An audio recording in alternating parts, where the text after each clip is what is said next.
A few moments later. Pembelajaran mata pelajaran ekonomi di kelas 12 IPS 9 di SMA Negeri 1 Baturaden dilaksanakan pada hari Rabu jam 7 pagi. Nah, kemudian sebelum memasuki pembelajaran di dalam kelas, guru akan menyiapkan metode pembelajaran yang akan disampaikan di dalam kelas. Nah, kemudian guru di SMA Negeri 1 Baturaden, tepatnya di mata pelajaran ekonomi itu, sebelum mengawali pembelajaran di pagi hari, mereka akan melakukan sesi berdoa bersama dan sesi literasi untuk para peserta didiknya. Perbedaan pajak dengan pungutan resmi lainnya. Kalau pajak itu berdasarkan undang-undang, sedangkan pungutan resmi lainnya dalam hal ini adalah kontribusi itu adalah berdasarkan peraturan pemerintah. Nah, jadi di dalam kelas guru menjelaskan materi mengenai perpajakan dengan metode pembelajaran yaitu metode ceramah. Jadi siswa menyimak penjelasan guru dengan baik, tidak berisik, dan beberapa siswa juga ada yang mencatat penjelasan dari guru tersebut. Ada yang bisa memberikan gambaran sebenarnya tidak mendapatkan pada dasar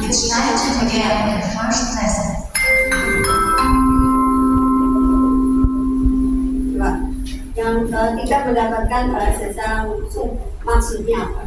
Pembelajaran di dalam kelas ketika guru sudah menyampaikan materi pembelajaran dengan menggunakan media PowerPoint, selanjutnya guru akan menanyakan kepada para peserta didik mengenai materi yang sudah dijelaskan sebelumnya.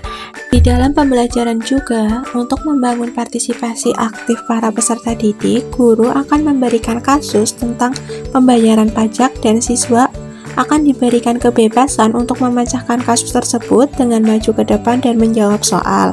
Untuk siswa yang maju ke depan itu bisa dengan menunjuk siswa atau dengan kemauan siswa tersendiri. Hal ini bertujuan untuk mengikutsertakan siswa untuk berperan aktif di dalam proses belajar mengajar. Kemudian juga ketika siswa tidak dapat memecahkan persoalan yang diberikan oleh guru, guru akan membimbing siswa dalam memecahkan soal secara step by step. Di dalam pembelajaran kelas, ada beberapa siswa yang ditunjuk oleh guru untuk menyelesaikan beberapa permasalahan mengenai perpajakan yang sudah dibagikan oleh guru tersebut. Hal ini sebagai bahan evaluasi untuk guru, apakah materi yang disampaikan sebelumnya sudah dipahami apa belum oleh para peserta didik. Ketika ada beberapa siswa yang ketika maju ke depan untuk menyelesaikan soal dia tidak bisa, hal ini diartikan bahwa beberapa siswa belum memahami materi yang diajarkan sebelumnya. Nah, setelah itu guru akan menjelaskan ulang lagi mengenai materi yang sebelumnya belum dipahami. Kemudian juga guru akan memberikan beberapa studi kasus kepada para siswa untuk diselesaikan secara individu. Hal ini juga untuk bertujuan agar seberapa jauh pemahaman siswa terhadap materi yang diajarkan. Kalau yang ini adalah batasnya 50, kalau misalnya biasanya saya jadikan datanya di sini 5% itu adalah 50, berarti di sini berapa? 50. Berdasarkan hasil observasi yang kami lakukan melalui pengamatan di dalam kelas dan wawancara terhadap guru yang berkaitan, kami menemukan beberapa permasalahan utama yang mempengaruhi efektivitas dan efisiensi pembelajaran ekonomi di kelas 12 IPS 9. Nah, jadi permasalahan yang pertama yaitu ketergantungan siswa terhadap metode ceramah dan reaksi siswa terhadap metode tersebut.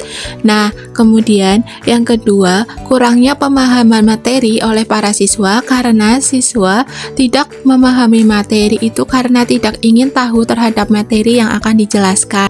Permasalahan selanjutnya yaitu penggunaan metode ceramah yang diterapkan di awal pembelajaran memang cukup menjelaskan materi secara mendalam, namun beberapa siswa terlihat kehilangan minat untuk menyimak setelah materi dijelaskan. Nah, kemudian juga permasalahan lain, partisipasi siswa ketika sesi tanya jawab juga cenderung rendah karena siswa itu terlihat ragu dan pasif untuk merespon dan bertanya. Permasalahan lain juga siswa menunjukkan respon yang cukup ketika terjadi hal-hal yang tidak biasa seperti gangguan di kelas. Jadi perhatian siswa mudah teralihkan oleh gangguan eksternal yang ada di luar kelas. Berdasarkan hasil observasi di SMA Negeri 1 Batu Raden, kelompok kami menemukan beberapa solusi permasalahan. Yang pertama yaitu meningkatkan motivasi bagi siswa.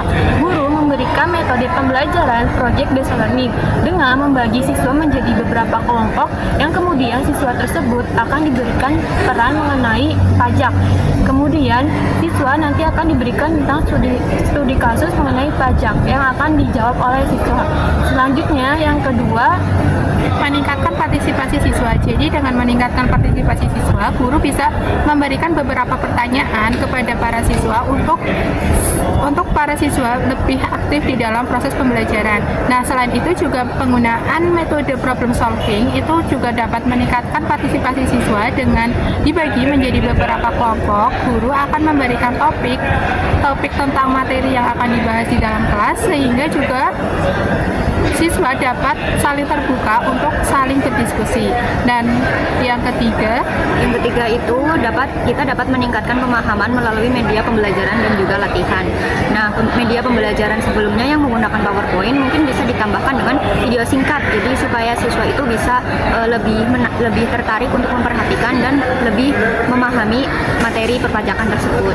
Kemudian untuk selanjutnya ada penilaian dan evaluasi melalui latihan, itu juga bisa menggunakan penilaian yang berbasis digital seperti contohnya kuisis dan juga kuis-kuis lainnya.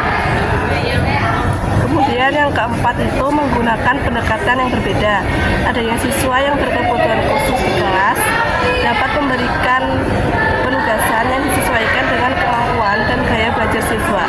Pemberian materi bisa dilakukan dengan berbagai bentuk seperti teks, visual, ataupun praktek sehingga dapat memenuhi gaya belajar siswa. Dan video mengenai observasi yang telah kami lakukan di SMA Negeri 1 Batu Raden. kurang lebihnya mohon maaf. Assalamualaikum warahmatullahi wabarakatuh.